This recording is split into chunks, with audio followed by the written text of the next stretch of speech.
오늘 gRPC 반 정도 이제 우리가 지난 시간에 이제 지나왔고, 오늘 하고 다음 시간 1시간 더 해가지고 gRPC 진행을 합니다. 앞쪽에서 그 회사들 중에서도 gRPC가 언급이 되듯이 최근에 이제 분산 서버 프로그래밍에서 각광을 받고 있다라는 얘기 좀 했었어요. 자, gRPC는 크게 4가지 형태의 프로그램을 짤 수 있다라고 얘기했죠. 첫 번째로 봤었던 것이 그냥 가장 간단한 형태, 언어리라고 우리가 이제 이름을 붙였는데, 결국은 함수 호출할 때 가장 간단한 리퀘스트 하면서 정보를 주면 이 정보를 다 받은 상대방이 그 정보를 가지고 결과를 만든 다음에 리턴 값으로 돌려주는 가장 일반적인 함수 호출의 형태가 되겠죠. 이것이 이제 언어리라고 얘기를 하고요. 그 다음은 우리가 스트리밍이라는 단어를 쓰기 시작할 거예요. 먼저 양방향 스트리밍인데, 결국은 클라이언트하고 서버 사이에서 정보를 주고받는데 끊임없이 주고받는다라고 얘기할 수 있죠. 뒤쪽에 이제 코드를 보면은 눈에 확 들어올 텐데, 쉽게 얘기하면 언어리에서는 우리가 리스트를 준다. 그럼 리스트를 한꺼번에 모아가지고 상대방한테 딱 던져요. 서버한테 던지면 서버가 5개를 딱 받아요. 그리고는 그걸 기반으로 결과를 만든 다음에 또다시 리스트를 주면 클라이언트는 5개 보낸 상태에서 기다리고 있다가 그 5개에 대한 거를 서버가 다 처리하고 응답을 딱 주면 기다리고 있다가 응답을 딱 받습니다. 만들었다, 한꺼번에 다 보냈다, 기다리고 있다, 결과가 왔다. 이게 클라이언트의 형태인 거예요. 근데 이 바이 디렉셔널 스트리밍이라고 부르는 이 스트리밍이라는 걸 부르면 이렇게 바뀝니다.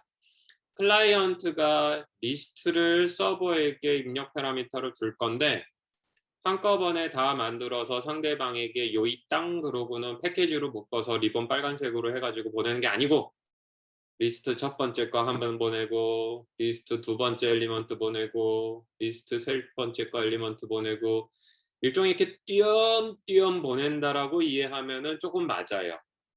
그러면 이렇게 생각이 날 수도 있죠. 내가 동영상을 서버한테 보낸다 그러면 mp3 파일을 mpeg 파일을 통째로 내가 입력 파라미터로 실어서 보낼 수도 있는데, 이 스트리밍 개념으로 한다 그러면 mpeg4 동영상에 첫 번째 이미지 보내요, 두 번째 이미지 보내요, 세 번째 이미지 보내요. 하지만 함수 호출은 이미지 파일을 보낸 것처럼 느껴지는 거죠. 이렇게 스트리밍은 리스트라든지 아니면 딕셔너리, 복수의 데이터가 들어가는 데이터셋, 우리가 수업 시간에는 이제 컬렉션 데이터 타입이라고 얘기를 했죠. 이런 것들의 엘리먼트를 한꺼번에 모아서 보낸다라는 개념보단 첫 번째 엘리먼트, 두 번째 엘리먼트, 강물에 이렇게 뭔가 쌀알을 흘려가지고 낙엽을 띄우듯이, 강물에 낙엽을 띄우듯이 보내는 겁니다. 그래서 이런 거를 통상 스트리밍이라고 얘기를 해요. 자, 그래서 우리가 일단 바이디렉셔널 스트리밍을 배울 건데, 이게 결국은 gRPC 클라이언트하고 있고요. gRPC 서버가 있어요.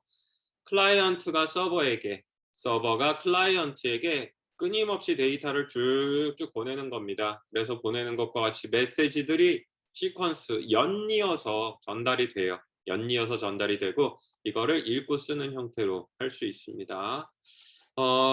클라이언트가 서버로 보내는 것과 서버가 클라이언트로 보내는 것이 독립적으로 동작을 해요. 따라서 어떠한 여러 가지 타입의 그 컨비네이션, 조합이 가능한데, 일단은 보내는 것과 같이 클라이언트가 서버로 계속 뭔가 보낼 때에 이것과 상관없이 서버도 클라이언트한테 계속 뭔가 독립적으로 보낸 줄줄이 주고받을 수도 있고요. 그렇지 않으면 한쪽이 정보를 다 받을 때까지 기다렸다가 다 받고 나면 뭐 작업을 할 수도 있고, 어떠한 형식으로든 조합이 가능합니다. 기본적으로 바이디렉셔널 스트리밍을 쓰는 이유는 클라이언트가 서버로, 서버가 클라이언트로 끊임없이 서로가 양방향으로 주고받는 게 일단 기본이에요. 기본인 거고, 그게 이제 되고 나면 한쪽에서 받고 보내고 이런 거는 서브셋으로 당연히 프로그래머가 구현을 할 수 있겠죠. 자, 그래서 우리가 앞쪽에서는 RPC 펑션, 리퀘스트 리턴, 리스폰스 까만색 부분만 있었는데, 이 스트리밍이 들어가게 되면은 보는 것과 같이 입력을 스트리밍으로 주고 출력을 스트리밍으로 받을 수 있습니다. 바이디렉셔널이라는 것은 바이디렉션이 아닐 수도 있겠죠. 클라이언트가 서버로만 스트리밍하고 서버는 클라이언트 쪽으로 스트리밍 안 하는 거, 혹은 반대로 클라이언트가 서버한테 스트리밍 안 하는데 서버가 클라이언트한테 스트리밍 하는 거.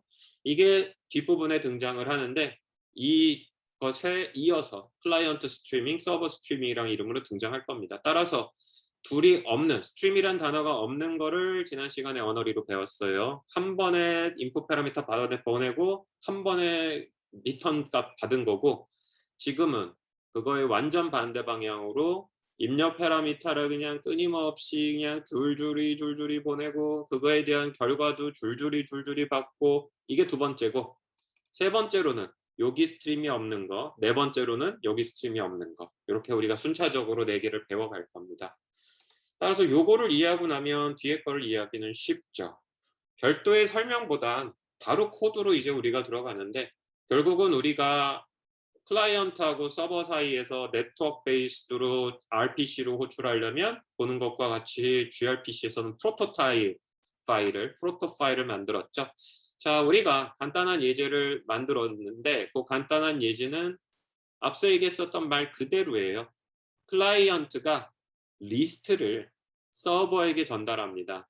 근데 그것이 완성된 리스트로서 한 번에 그거를 통째로 보내는 게 아니고 리스트의 엘리먼트를 작업을 하면서 만들고, 만들어진 엘리먼트 미리 보내고, 이거 보내면서 또다시 다음에 엘리먼트를 내가 만들고 있고 그걸 또 보내고 하는 이 계속 끊임없이 뭔가가 하는 그 예제를 보여줄 거예요.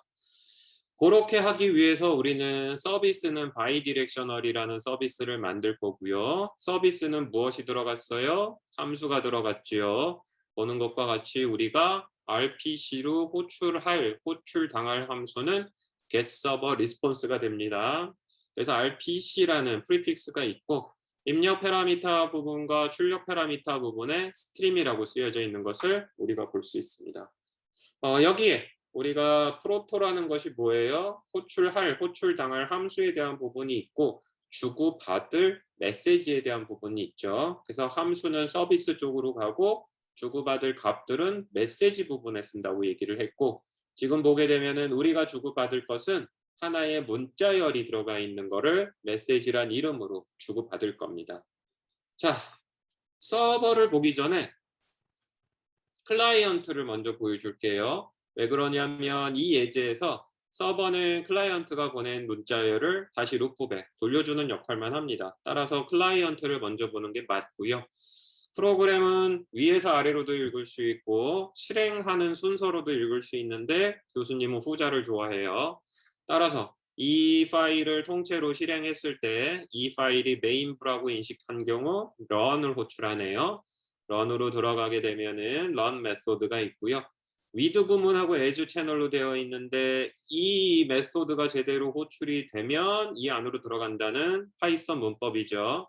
그리고 이거의 결과를 채널에 넣는다는 거니 뭐예요? 앞쪽에서 우리가 예제 언어리에서 봤을 때 결국은 gRPC 모듈에 있는 통신에 관련된 거를 이렇게 인시큐어 혹은 시큐어 채널을 여는 거를 볼 수 있었어요. IP 어드레스하고 포트 번호를 주는데 내 컴퓨터의 IP 어드레스와 이 5051이라는 포트를 부여를 했네요. 결국은 이렇게 해서 통신 채널을 열었고요.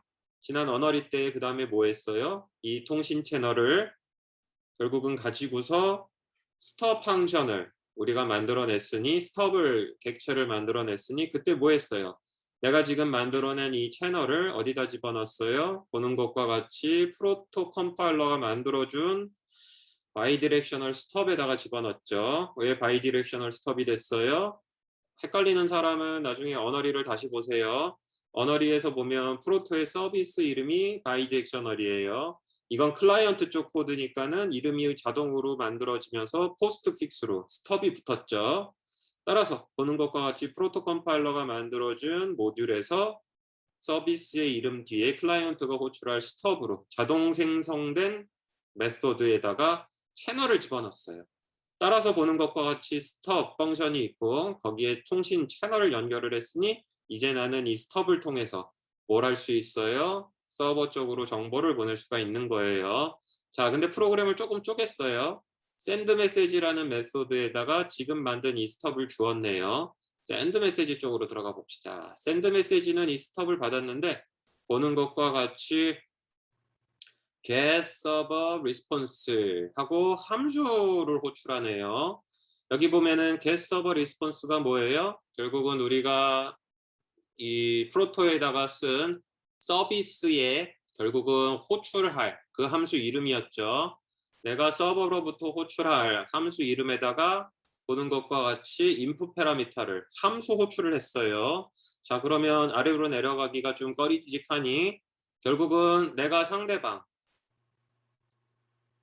자, 다시 줄여서 얘를 없애버리자.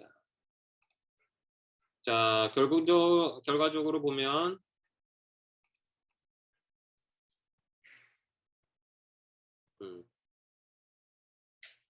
자, 서버 쪽에 get server response에 입력 파라미터를 주고 있죠. 자, 입력 파라미터를 주는데 지금 보는 것과 같이 함수 호출을 했고 generate message가 뭔지 위로 올라갑니다. define generate message가 있어요. 보게 되면 여기 뭐라고 되어 있느냐, 메시지를 리스트로 해가지고 있네요. make message예요. 또 여러분들이 일반적으로 봤을 때 리스트라는 것은 스태틱한 값이 들어가 있는 거를 봤을 텐데 원래 파이썬에서의 리스트라든지 딕셔너리라든지 이런 애들은 지금 보는 것과 같이 함수를 호출한 결과를 받을 수가 있답니다. 자, 그러면 첫 번째 엘리먼트는 뭐예요? make message 함수를 호출했어요. make message 함수가 먼저 올라갑니다. 입력 파라미터를 메시지로 받으면 결국은 우리가 프로토 컴파일러에서 자동으로 생성을 한 함수를 호출했는데 그게 메시지네요. 이게 뭐예요? 우리가 프로토에 주고받을 데이터의 형태를 메시지란 이름으로 썼죠. 언어리에서도 그랬어요. 통신으로 주고받을 때에는 기본적으로 파이썬의 변수 타입을 쓰면 안 됐죠. 프로토 파일에 있는 저 메시지 형태를 따랐으니 우리가 메시지라고 이름을 지어줬고, 자, 입력받은 애를 이 메시지의 패러미터, 메시지는 하나의 멤버, 이름이 소문자 메시지인 문자열을 가지고 있죠. 따라서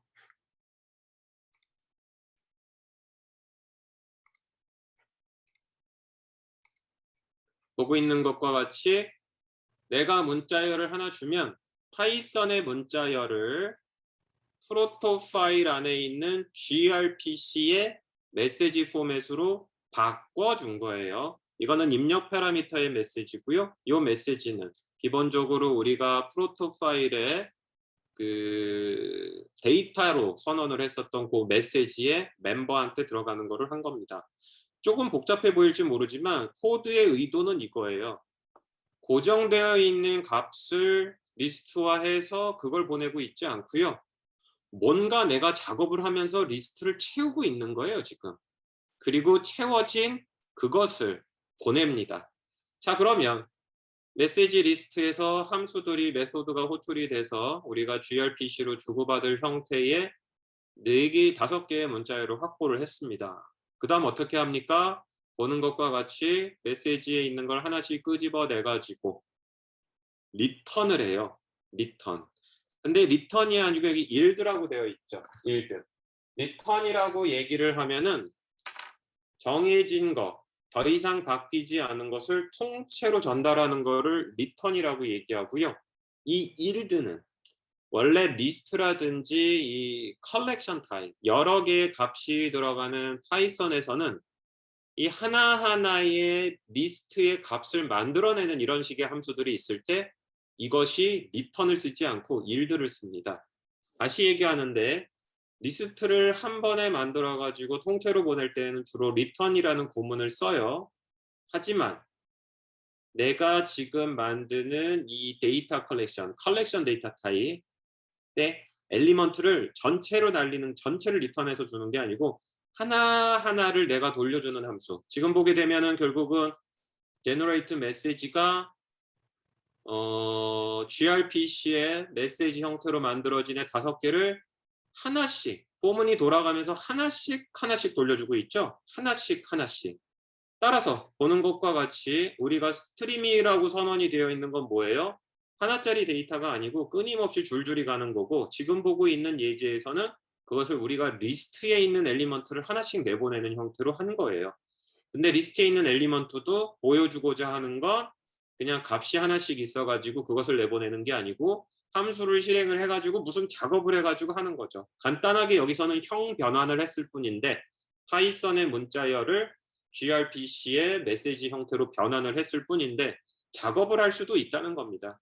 결론적으로 우리가 지금 클라이언트에서 스트림 방식으로 해가지고 서버에게 인풋 파라미터를 전달하고 있는데, 작업을 클라이언트 쪽에서 꾸준히 하면서 그 꾸준히 하고 있는 작업의 결과를 리스트와 같은 컬렉션 데이터 타입의 엘리먼트로서 뜨문 보내는 거죠. 극단전 예로 얘기할 수 있는 게 여기에 이미지들이 있는 건데 make 이미지 같은 함수가 호출이 돼서 이미지가 생성이 되는 거고, 그것이 이루어지고 있으면서 보내는 작업들을 할 수 있죠. 여기서도 작업할 수 있고 이 포문 안에서도 결국은 엘리먼트를 하나씩 보내는 작업을 할 수 있다라는 얘기입니다.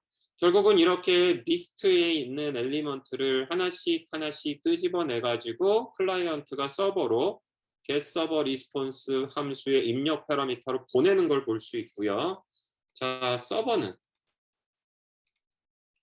좀 간단하게 했어요. 서버는 보는 것과 같이 프로그램이 실행이 되면서 메인 모듈이면 기본적으로 서버가 실행이 되는데, gRPC 서버가 해야 되는 기본 동작이 있다 그랬죠? gRPC 모듈에 서버를 실행하고 그 다음에 뭐 했어요? 얘는 그냥 스레드가 있는 열심히 운영체제에서 일할 애죠. 여기다가 우리가 실제로 일해야 될을 연결해 줬죠. 이것이 보는 것과 같이 서비스, 여기서 보는 것과 같이 베이스 클래스를 우리가 자동으로 생성되는 서비스를 드라이브드 베이스 클래스로 삼아서 보는 것과 같이 우리가 드라이브드 클래스를 만들었어요. 이거 왜 했었어요? 여기에 이제 호출 대례를 넣어야 되니까. 따라서 프로토에 있었던 서비스에 해당하는 서버 클래스를 gRPC 프로토 컴파일러가 자동으로 만들어줬고, 그게 이름이 이렇게 나왔으니 그거를 우리가 베이스 클래스로 삼아서 우리의 드라이브드 클래스 서비스 하레를 만들었고요. 여기에다가 결국은 우리가 gRPC로 호출할 서버에 함수를 이렇게 넣습니다. 그리고 여기 셀프 컨텍스트 들어가는 거는 디폴트로 써줘야 된다라고 얘기했고, 여기에 우리가 입력 파라미터로 전달할 애를 이제 넣는 거죠. 그리고 보는 것과 같이 서버도 여기에 결국은 뭐가 오겠어요? 우리가 지금 클라이언트 쪽에서 보낸 걸 받을 거잖아요. 하나씩 리스트의 엘리먼트를 보낼 거예요. 따라서 서버가 이 함수가 호출이 되었을 경우에도 지금 스트림 투 스트림, 서버도 스트리밍 할 수 있다고 얘기했죠. 따라서 서버가 클라이언트로부터 리스트 5개가 통째로 오지 않아도 서버는 받은 거를 일들을 써가지고 마찬가지로 하나씩 내려보냅니다. 자, 그래서 이 yield라는 것이 리턴이 아니고 yield다. 왜 그러느냐? 이것은 gRPC 문법이 아니고 파이썬 문법인데 엘리먼트 하나하나를 내가 리턴한다.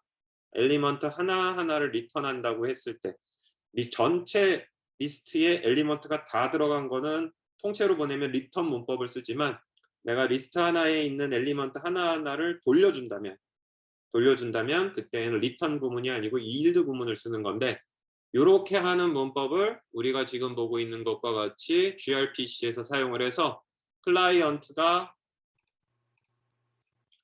한꺼번에 5개를 주지 않고 보는 것과 같이 하나씩 보내는 거를 구현할 수 있고, 서버도 받으면 5개가 다 통째로 오지 않았어요. 그럼에도 불구하고 그거를 다시 하나씩 돌려줄 수 있다라는 거를 우리가 예제로 삼았습니다.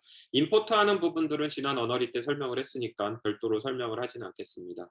따라서 이 프로그램을 클라이언트하고 서버에서 실행을 하게 되면 이렇게 되는 겁니다. 서버는 실행이 되면서 본인의 통신 포트를 만들어낸 다음에 서비스에 다 연결을 하고요.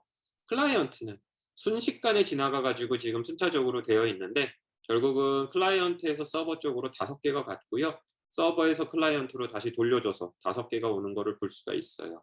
따라서 이 눈으로 봤을 때에는 여기서는 그렇게 드러나지 않았지만 여기서 보고 있는 것과 같이 포문을 돌려가면서 하나씩 하나씩 하나씩 보내는 거를 구현한 모습을 볼 수가 있다. 서버 입장에서 봤을 때에도 받은 것을 통째로 돌려주지 않고 하나씩 하나씩 작업을 해가지고 돌려보낼 수 있다라는 것을 보여줬습니다. 따라서 여러분들이 이게 가장 베이직한 코드니까 저기에 보낼 때 좀 더 뭔가 작업을 하면서 보내고 서버 쪽에서도 받은 다음에 뭔가 작업을 한다 그러면 제대로 된 바이디렉셔널 스트리밍 gRPC 서버를 여러분들이 구현한다고 볼 수 있고요.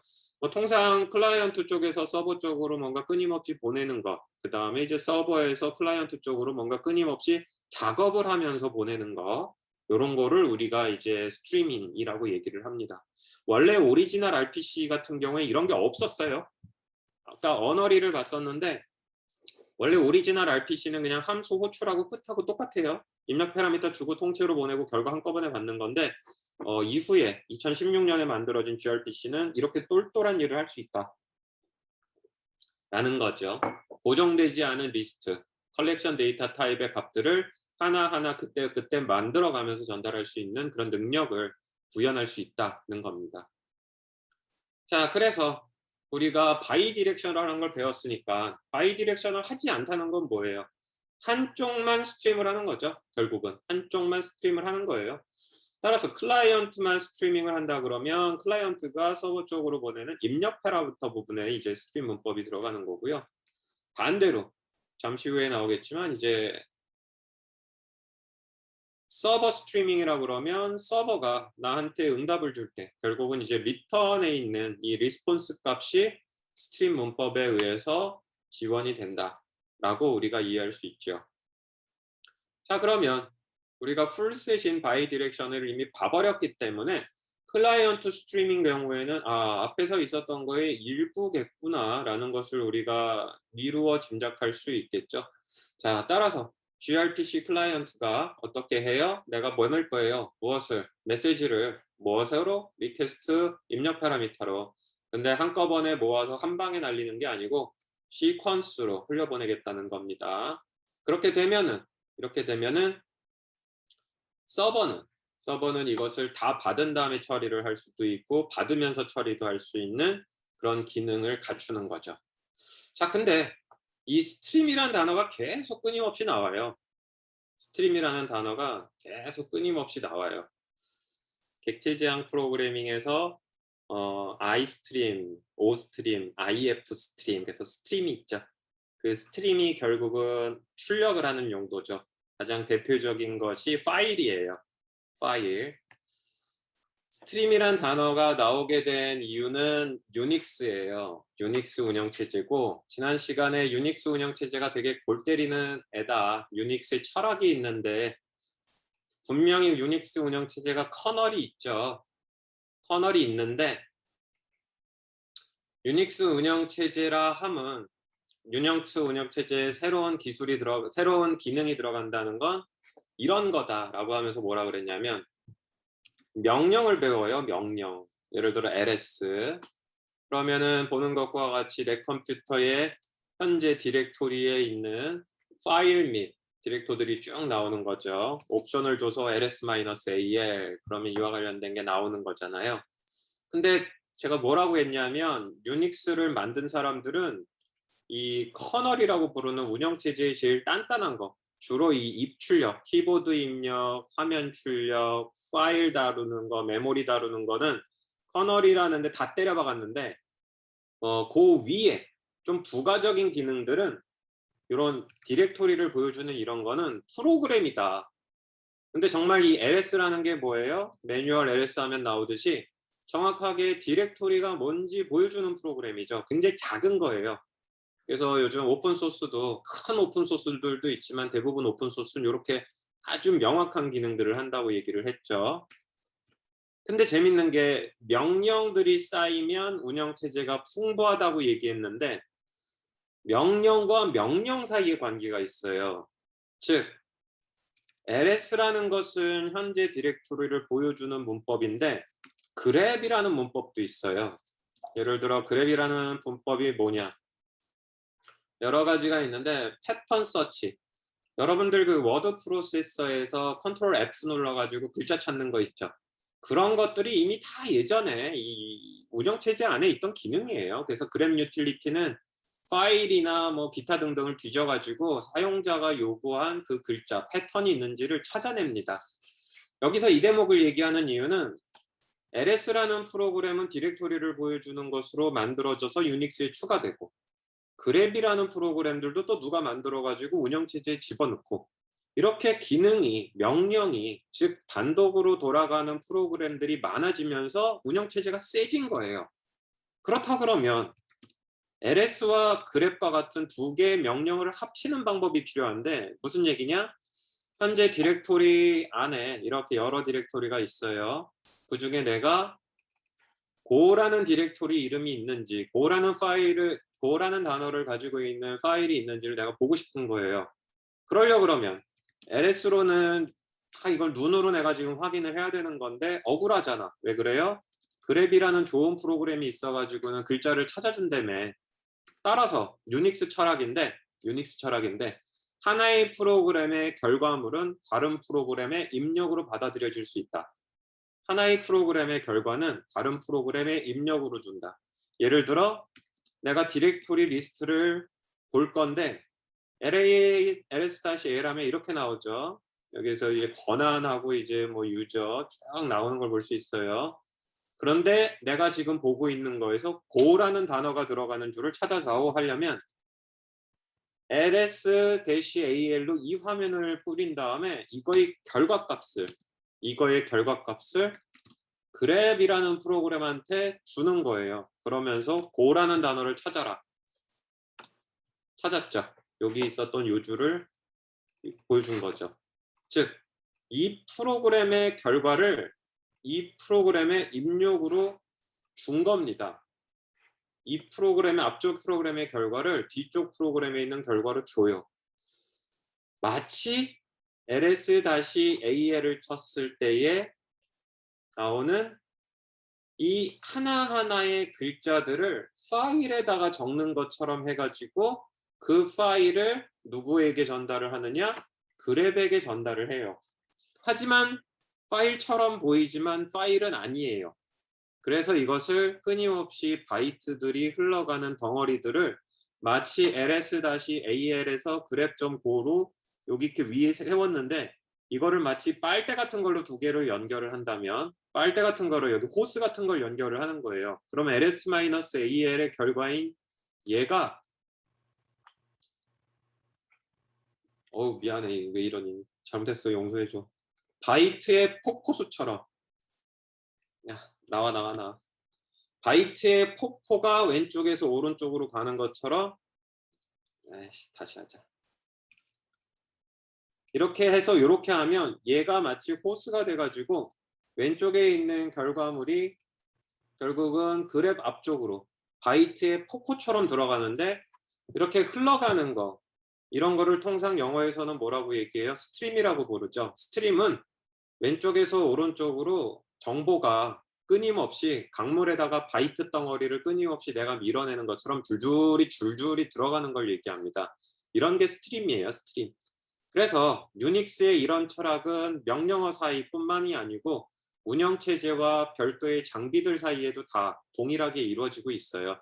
그래서 입출력을 하는 게 iStream, oStream 혹은 파일로 하는 게 ifstream인 이유가 운영체제로부터 디스크에 있는 파일로 바이트 덩어리를 끊임없이 밀어낸다 라는 개념입니다. 따라서 그 개념이 C++ 안에 있는 ifstream, oStream과 같은 스트림에도 있고 아까 컴퓨터 네트워크도 맞아요. 풀스택 서비스 네트워킹 시작할 때 우리가 TCP를 설명을 했고 TCP는 메시지 베이스드가 아니고 바이트 기준으로 동작을 하는데 우리는 그것을 뭐라고 부른다? 스트림이라고 부른다고 얘기를 했죠. 결국은 C++의 스트림 개념이나 컴퓨터 네트워크 TCP의 스트림 개념이나 지금 보고 있는 이 gRPC의 스트림 개념은 모두 동일한 건데 결국은 유닉스의 철학에서 나온 것으로서 왼쪽에서 오른쪽으로 그것이 무엇이 되든 간에 끊임없이 바이트의 정보를 강물에 흘려보내듯이 줄줄이 흘려보낸다는 컨셉입니다. 따라서 앞쪽에 있었던 우리가 바이디렉셔널을 다시 한번 생각을 해본다면 결국은 입력 파라미터의 리퀘스트를 한꺼번에 잘라가지고 처음은 시작은 여기요, 끝은 여기요 이렇게 무자르듯이 보낸 게 아니고 앞서에서 설명에서도 약간 우유부단하게 들렸을지 모르지만 진짜로 끊임없이 줄줄이 보내는 걸 얘기를 해요. 줄줄이 보내는 걸. 자, 그래서 스트림이란 단어를 우리가 여기서 한번 명쾌하게 이해할 필요가 있는 거고요. 자, 그러면 클라이언트 스트리밍은 입력 파라미터 부분을 줄줄이 클라이언트에서 서버로 보낸다 그랬잖아요. 결국은 서버는 둘 중에 하나를 하면 되죠. 둘 중에 하나를 하면 됩니다. 오고 있는 거를 다 받을 때까지 기다린 다음에 작업을 해서 결과를 돌려줄 수도 있고요. 오고 있는 클라이언트로부터 줄줄이 오고 있는 것들 하나하나를 받아서 필요하다면 그 하나하나를 계속 작업하는 거예요. 두 번째 오면 또 두 번째 작업하고 세 번째 오면 작업하고 그것은 서버의 의지입니다. 자, 그래서 보는 것과 같이 클라이언트 스트림 결국은 클라이언트 쪽에서 서버 쪽으로 보내는 거고요. 그래서 우리가 클라이언트 코드를 보게 되면 교수님이 앞쪽에 있는 거를 좀 이해한 상태에서 뒤쪽을 넘어가려고 했기 때문에 바이디렉셔널에 있는 거의 코드가 똑같아요. 클라이언트 쪽에서 메인이 있고요. 런이 실행이 되는데 채널을 만든 다음에 채널을 스톱에게 주고 샌드 메시지를 실행하는데 샌드 메시지가 결국은 스톱 안에 있었던 궁극으로 우리가 호출해야 될 서버에 있는 RPC 메소드가 여기 들어가 있고요. 제너레이터를 함수 호출한 것도 동일하죠. 그리고 여기 보게 되면은 제너레이트 됐을 때의 리스트 동일하게 있는데 함수 호출해서 만들고요. 일들을 사용을 해가지고 하나씩 주는 거를 볼 수가 있습니다. 단 입력 부분만 스트리밍이기 때문에 결과는 한 번에 가져오게 돼 있어요. 그래서 리스폰스를 가져와서 화면에 출력을 하는 겁니다.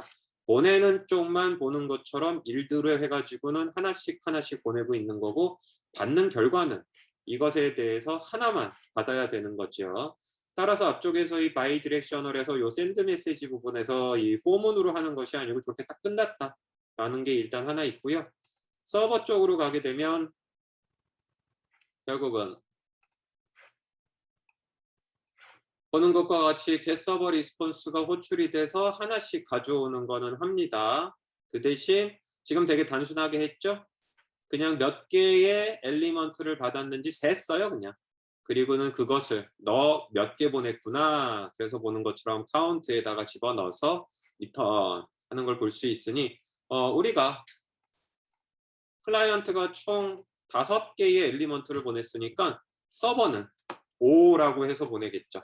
그거를 이제 뒤에서 확인을 해보면 결국은 서버를 띄우고 클라이언트를 띄워서 클라이언트 서버로 5개를 보냈죠.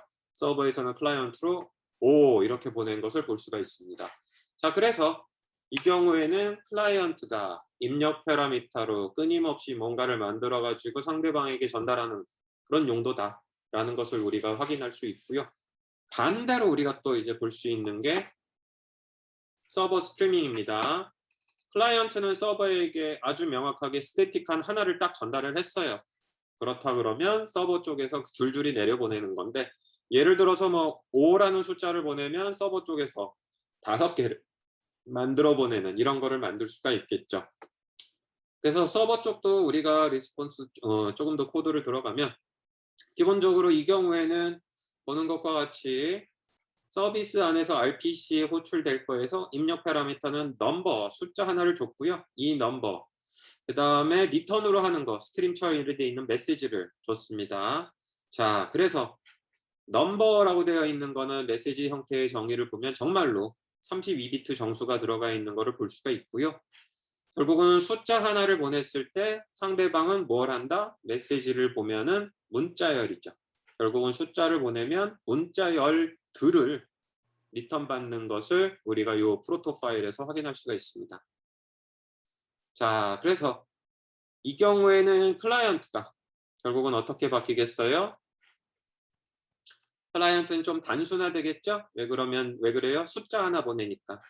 따라서 메인 모듈인 경우 run 메소드 호출한 거 보면 앞쪽 예시와 비슷하게 채널을 열고 스톱 함수에게 채널을 연결한 후 내가 만든 이 리시브 메소드에서 리시브 메시지 함수로 호출하면서 얘가 결국은 넘버를 보내겠죠.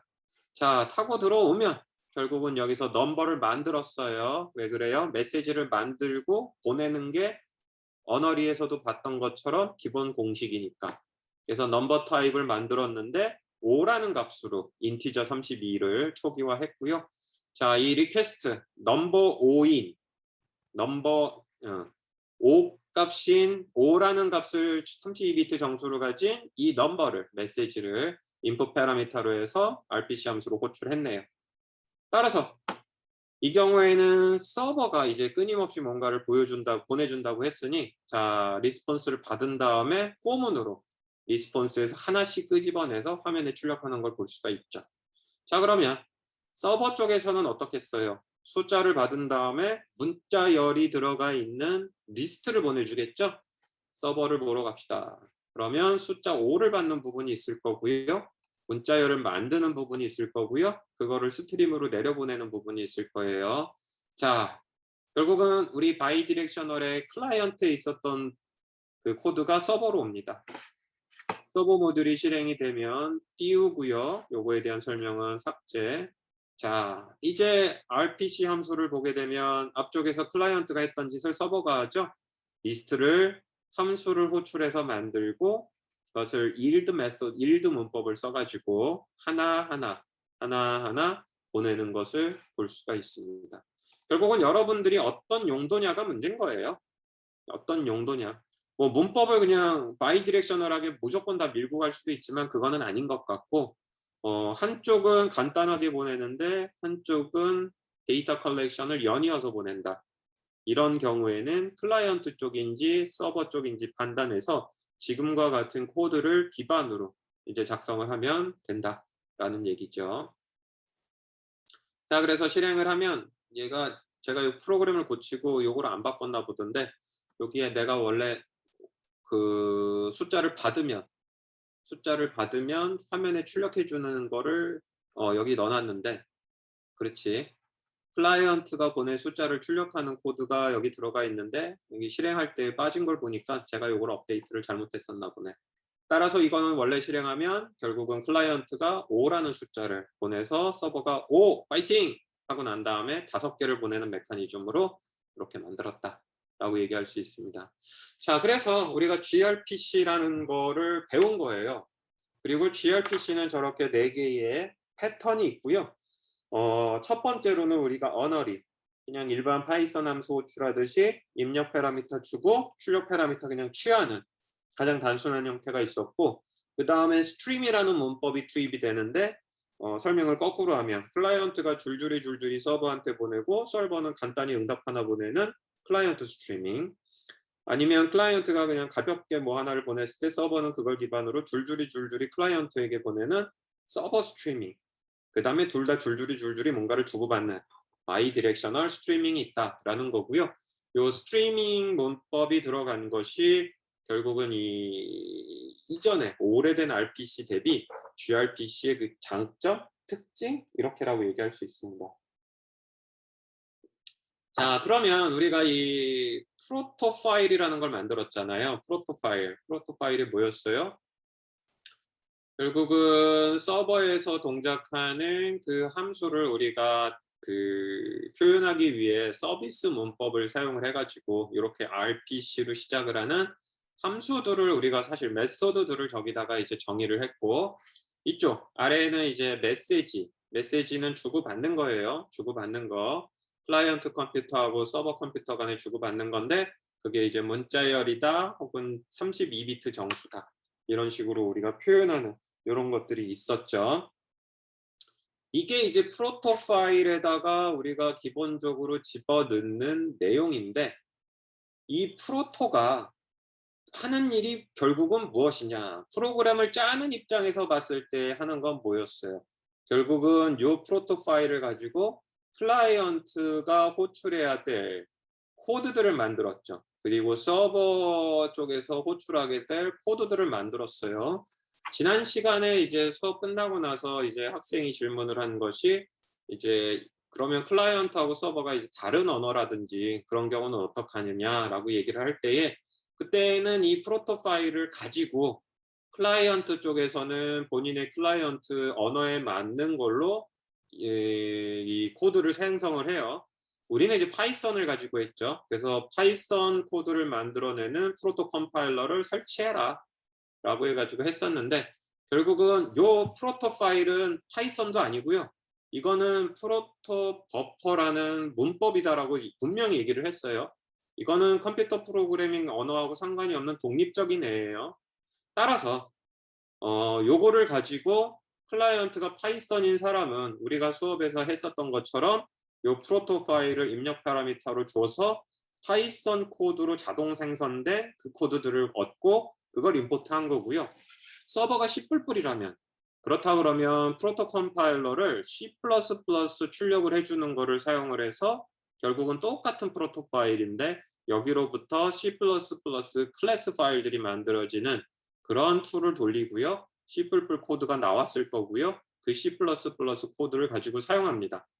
결국은 우리가 이 프로토라는 건 뭐예요?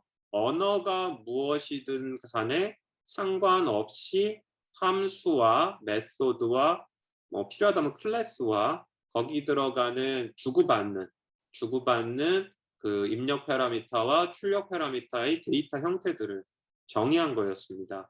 이게 프로토 버퍼를 프로그래머가 사용하는 입장, RPC를 호출하는 입장, RPC에서 결과를 가져오는 입장이고요. 그렇다 그러면 이 프로토 버퍼라는 애가 이걸 가능하게 해주는 거잖아요. 다시 프로그래머스 포인트 오브 뷰에서 프로토라는 건 뭐예요? 결국은 프로그램을 짤 때 내가 상대방의 함수, 주고받을 입력 출력 파라미터 이런 것들을 내가 프로그래밍 언어가 뭐가 되던 운영체제가 뭐가 되던 상관없이 너무나도 편하게 호출하고 입력으로 주고 출력으로 받은 거죠. 따라서 프로토 파일 이거 하나를 가지고 파이썬 클라이언트를 만드는 사람은 이걸 가지고 파이썬 코드가 만들어지니 나는 파이썬 코드에 있었던 스톱 함수 호출하고 하면 되는 거죠. 얼마나 편해요.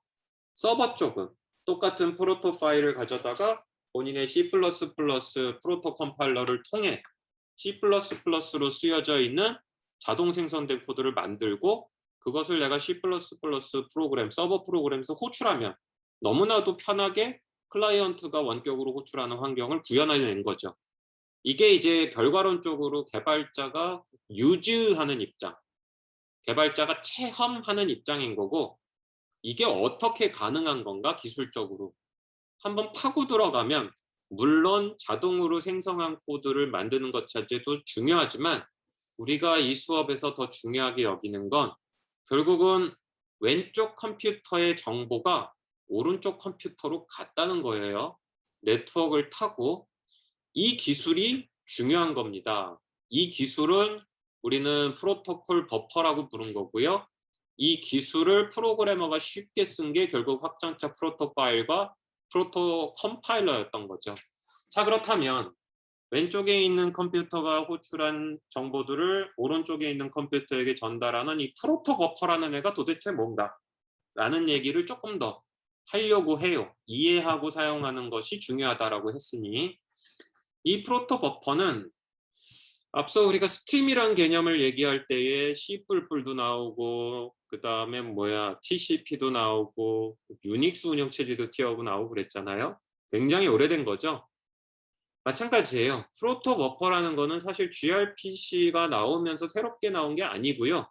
새롭게 나온 게 아니고 이런 식으로 왼쪽에 있는 곳에서 오른쪽으로 정보를 끊임없이 보내는 스트리밍하는 이런 기술을 이런 처리를 하기 위해서 구글이 만든 소프트웨어입니다.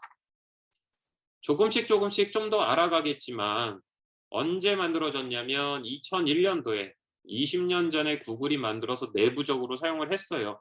왼쪽에 있는 것을 오른쪽으로 보내는데 둘이 랭귀지가 틀려도 OS가 틀려도 상관없이 주고받을 수 있게 네트워크 입장에서 봤을 때는 이런 것들이 이미 구글 입장에서도 20년 전에 필요했다는 거예요.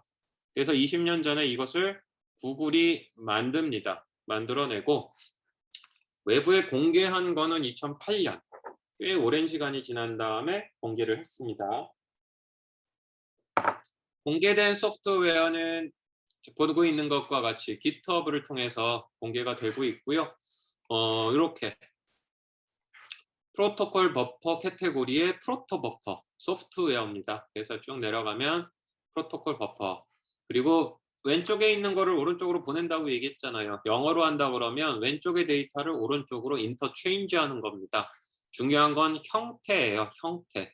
서비스의 형태, 데이터의 형태라는 거죠. 그래서 여기 설명들이 조금 더 나오는데 이거를 보기 전에 리튼인 C++가 빠지지가 않죠. C#, 웬걸 C샵이 있어요. 자바. 앞쪽에서도 보니까 결국은 서버 쪽으로 자바를 많이 써온 건 사실이죠. 새롭게 파이썬, 그 다음에 자바스크립트. 자바스크립트가 서버에서 꽤 의미가 있다는 걸 오늘 또 보여줬어요. 웹 좋아하는 사람들 루비 on 레일이라는 프레임워크 쓰면 웹 서버 짜기가 참 쉽죠. 떠오르는 별 고와 다트. 특히 다트는 클라이언트를 짜야 되니까 클라이언트하고 서버 사이에서 이렇게 데이터를 끊임없이 주고받는데 필요하죠. 슬쩍 저물고 있지만 웹에서는 아직도 힘이 있는 PHP가 있고요.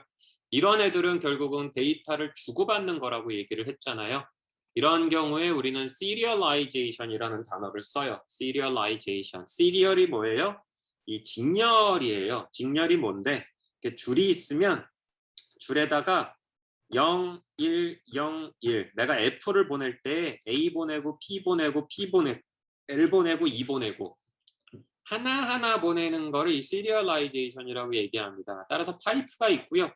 거기다가 내가 정보를 하나하나 흘려보내니 비슷한 단어로 앞쪽에서 많이 쓴 게 스트림이죠. 스트림이에요. 그래서 이런 식으로 왼쪽에 있는 곳에서 오른쪽으로 정보를 보내는데 중요한 건 뭐예요? 왼쪽의 컴퓨터하고 오른쪽의 컴퓨터가 다를 수도 있고 왼쪽의 프로그래밍 언어와 오른쪽의 프로그래밍 언어가 다를 수도 있어요. 얘네들과 상관없이 독립적인 거예요. 운영체제가 뭐든 컴퓨터가 뭐든 CPU가 뭐든 간에 상관없이 하드웨어적인, OS적인, 언어적인 환경에 독립적인 걸로 정합니다. 그래서 그 형태도 이거는 네 언어가 뭐가 되던 OS가 뭐가 되던 상관이 없어 라고 얘기를 하는 그런 거고요. 이거를 하게 되는 라이브러리기도 하고 프로토 컴파일러라고 얘기했잖아요. 즉 프로토 파일을 읽어드려 가지고 결과물로 우리가 사용할 자동 생성된 그 파일들을 만들어 줬으니 그 입장에서 컴파일러라고도 사용을 합니다. 실제로 여기서 우리가 파일을 얻어 가지고 그거를 실행하니까 실제로 구글의 프로토콜 버퍼 설명을 보더라도 여기서 이렇게 나와요. 프로토콜 버퍼, 줄여서 프로토 버퍼는 구글이 만든 건데 랭귀지 뉴트럴하다. 뉴트럴하다는 것은 언어와 상관없다라는 것. 그 다음에 플랫폼에 상관없다. 맥OS든 애플이든 윈도우스든 상관없다라는 거고. 그 다음에 이제 확장 가능하다라는 것들 나오고요. 제일 중요한 건 왼쪽에서 오른쪽으로 정보를 보낼 때에 그 운영체제나 언어나 이런 거가 상관없이 독립적인 그런 구조화된 데이터다라고 얘기를 합니다. 그리고 시작은 C++로 했다라고 아주 명확하게 나오죠. C++는 그래서 여러분들이 싫더라도 어쩔 수 없이 배울 수밖에 없는 그런 언어입니다.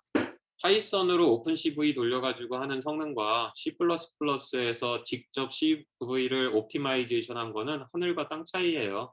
요거는 우리 이대호 교수님한테 가서 물어보면 되고. 그래서 라이센스는 현재 BSD, 버클리 라이센스고요.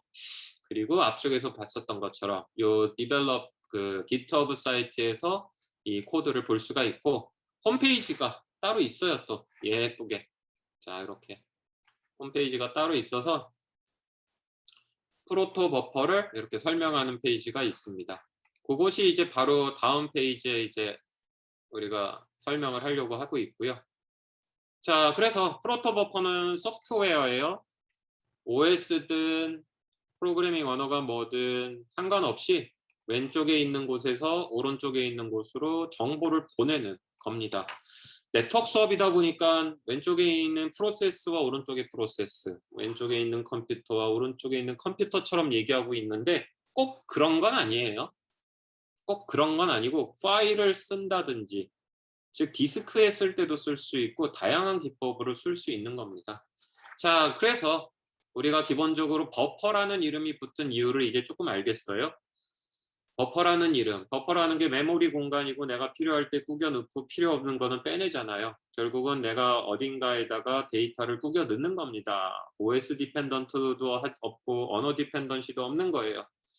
이것은 아주 훌륭하게 프리 앤 오픈 소스로 되어 있고요. 당연히 왼쪽이나 오른쪽 랭귀지, OS 상관없이 하려니 크로스 플랫폼, OS가 뭐든 랭귀지가 뭐든 다 이렇게 쓸 수 있는 거라는 거죠. 그리고 이제 프로그램 만드는데 참 좋은 거야 라고 얘기하고 있어요. 좋은 거. 우리가 좋은 이유는 네트워크를 건너서 왼쪽과 오른쪽이 통신을 하는데 서로 OS도 다르고 만든 언어도 다를 때 그때 데이터를 주고받게 하기 위해서 좋은 거고, 그 교수님이 얘기했죠. 데이터를 저장하거나 할 때도 이 프로토콜 버퍼를 통해서 저장을 하면 결국은 내가 저장을 했어요. 파일에 썼어요. 근데 쓸 때에 이 프로토 버퍼에 맞춰서 저장을 했다는 건 뭐예요? 이걸 끄집어내는 OS가 뭐든, 끄집어내는 그 언어가 뭐든, 끄집어내는 프로그램이 뭐든 간에 프로토 버퍼 포맷으로 했습니다. 그러면 언제 어디서든지 동일하게 읽어낼 수 있는 거죠. 따라서 네트워크로 정보를 주고받는 거에 국한하지는 않고요. 보고 있는 것처럼 정보를 저장할 때, 그것을 읽을 때도 사용합니다. 언제? OS, 랭귀지, 기타 등등으로부터 인디펜던트하게 저장하고 읽을 때 이런 거를 하는 거죠. 자, 그래서 우리가 기본적으로 데이터를 표현을 하는 거고요. 그렇게 데이터를 표현하기 위한 언어를 결국은 우리가 사용을 한 겁니다. 확장자 프로토에 저렇게 규칙을 주고 그 규칙대로 해야 된다는 것 자체가 언어예요.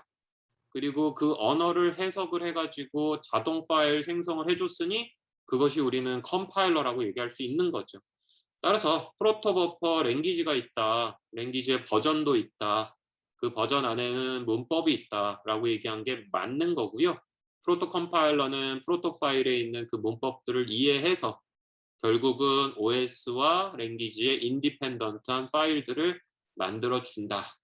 그렇게 스트럭처드 되어 있는 데이터로 만들어준다 라고 얘기할 수 있습니다. 자, 그러면 예제인데 결국은 어떻게 하면 그 플랫폼 인디펜던트 해지느냐라는 건데, 결국은 우리가 이런 식으로 메시지라는 이름으로 주고받을 것들을 적었어요. 예제는 너무나도 간단했기 때문에 멤버 엘리먼트를 하나만 했지만 여러 개 둘 수 있습니다. 여러 개 둘 수 있고요. 문법에 따라서는 반드시 있어야 될 것과 옵셔널하게 있고 없을 수도 있는 애들을 이렇게 정의를 할 수 있어요. 따라서 이렇게 구조체라고 불러야 될까요? 복잡한 형태의 레코드를 만들 수가 있고요. 필수 항목과 옵셔널한 항목도 정의할 수 있으니 사실 예제에서 보여준 건 너무나도 엔트리 레벨이었고 복잡한 거를 다 만들어낼 수 있죠. 쉽게 얘기하면 프로그래밍 언어들이 웬만큼 다룰 수 있는 자료 구조의 형태는 전부 다 표현이 가능하다는 겁니다. 그렇다면 키는 결국은 왼쪽의 컴퓨터에서 오른쪽의 컴퓨터에게 어떻게 전달하느냐인데, 사실 위에 있는 거하고 딱 맞은 예제를 찾았으면 좋겠지만 그런 거는 좀 어려웠고요. 이런 식으로 한다는 거예요. 자, 이게 극단적으로 중요한 예제가 될 겁니다. 1337을 표현을 할 때에 기본적으로 2개 바이트를 쓰며 요거를 앞쪽에 있는 것과 뒤쪽에 있는 거를 쪼개는데, 보는 것과 같이 혹시 리틀 엔디안, 빅 엔디안이라고 알아요? 결국은 우리가 그 1바이트를 통해 가지고 정보를 저장을 할 때 8비트가 있죠.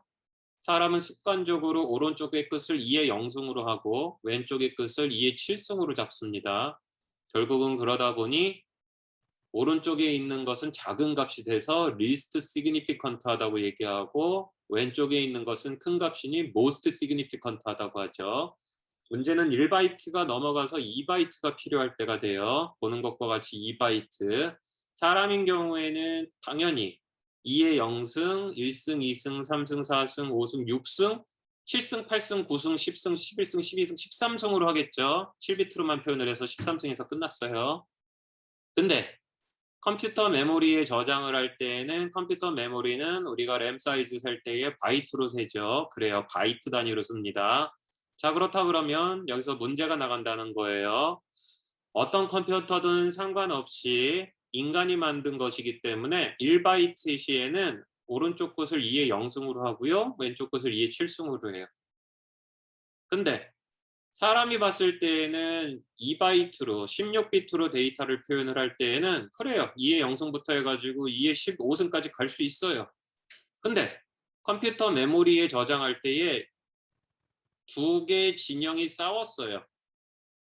큰 쪽의 값을 컴퓨터 메모리에 먼저 저장할 건지 작은 쪽의 값을 컴퓨터 메모리에 먼저 저장할 건지.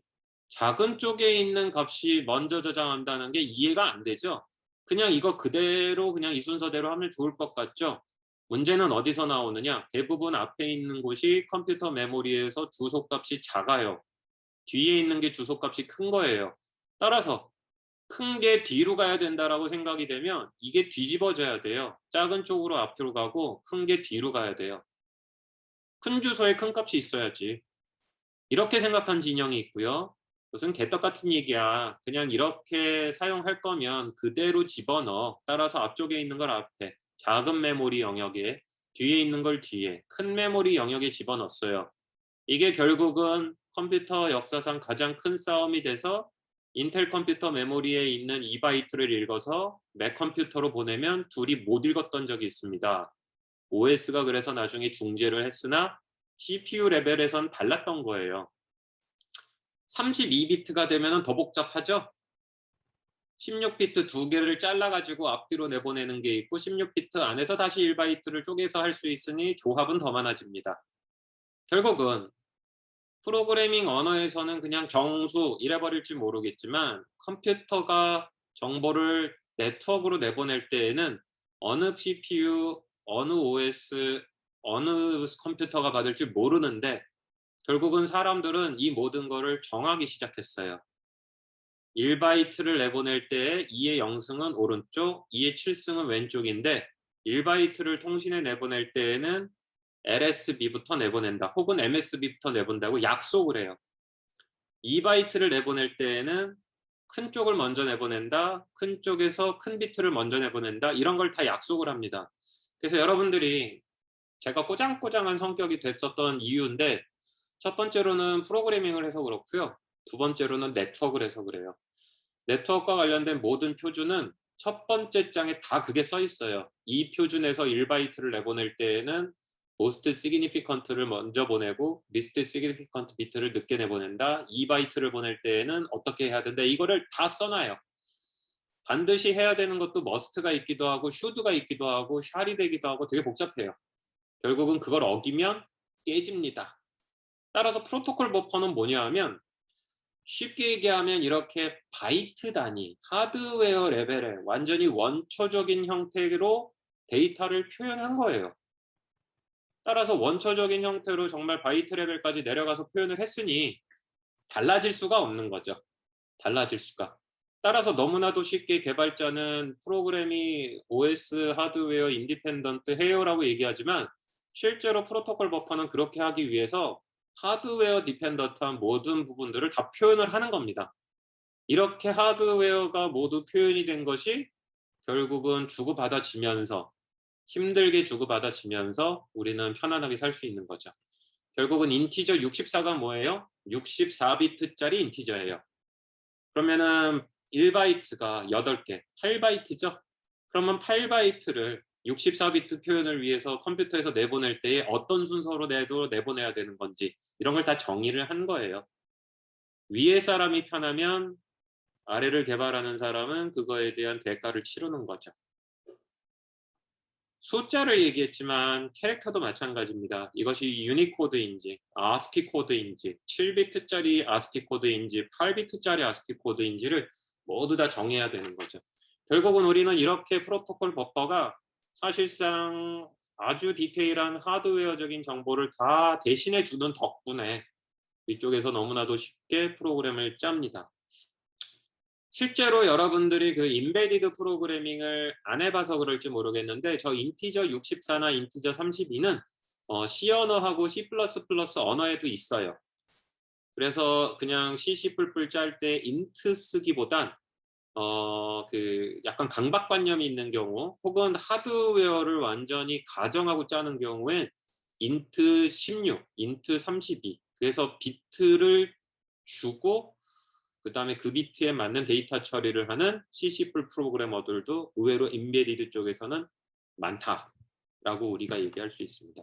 결국은 이 프로토콜 버퍼가 방금 얘기한 것처럼 위쪽으로는 개발자 입장에서는 편안하게 하세요.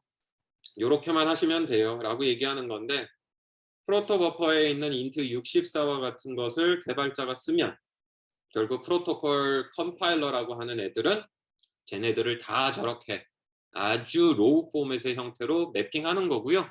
이 gRPC에서는 이 프로토콜 버퍼를 통신할 때 쓰니까 결국은 왼쪽에서 오른쪽으로 보낼 때에 이 세 개의 멤버 중에 뭘 먼저 보낼지 스트링인 경우에는 어떤 거부터 먼저 보낼지 어떤 형태로 보낼지 이런 거를 다 밑에서 감춰주는 거이니 결국은 gRPC는 주고받는 부분은 통신에서 하는 거는 프로토콜 버퍼한테 맡긴 거고 그 위에서 gRPC가 편안하게 이제 동작을 한다라고 우리가 이해하면 되겠죠. 자, 그래서 오늘 수업은 여기까지 하겠고요. 다음 시간에 이제 gRPC의 뒷부분 많이 남진 않았는데 이 부분에 대해서 설명을 하고 HTTP 1.1로 들어가도록 하겠습니다.